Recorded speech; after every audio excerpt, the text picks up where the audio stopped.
Mheshimiwa Waziri Mkuu. Mheshimiwa Spika, na kushukuru kwa kunipa nafasi hii ili niweze kujibu swali la Mheshimiwa Singano kama ifuatavyo.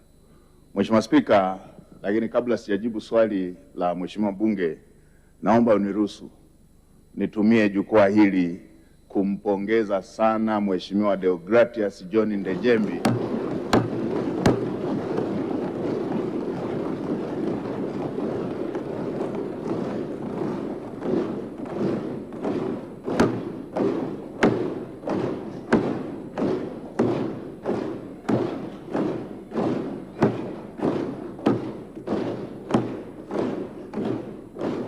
Mheshimiwa Spika, nitumie jukwaa hili kumpongeza sana Mheshimiwa Deogratias John Ndejembi kwa kuaminiwa na Mheshimiwa Rais na kamati kuu na halmashauri kuu ya Chama cha Mapinduzi na kuteuliwa kuwa makamu wa rais wa Jamhuri ya Muungano wa Tanzania.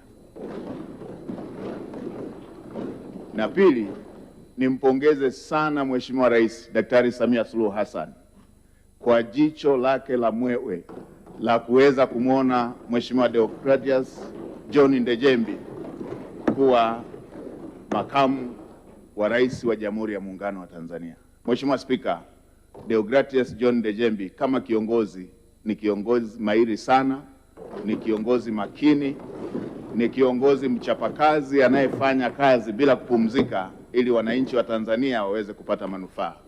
Mheshimiwa Spika, Mheshimiwa Deogratias John Ndejembi as a person ni mtu raimu sana, ni mtu mnyenyekevu sana, Muisraeli kweli kweli asiye na hiana ndani yake. Mheshimiwa Spika, mimi pamoja na waheshimiwa mawaziri wenzangu nimhakikishie Mheshimiwa Deogratias Ndejembi makamu wa rais kwamba mimi pamoja na mawaziri wenzangu tuko mguu sawa kupokea maelekezo na kuyafanyia kazi ili kumsaidia yeye kutimiza jukumu lake la kumsaidia Mheshimiwa Rais katika majukumu yake ya kuijenga nchi yetu. Mheshimiwa Spika,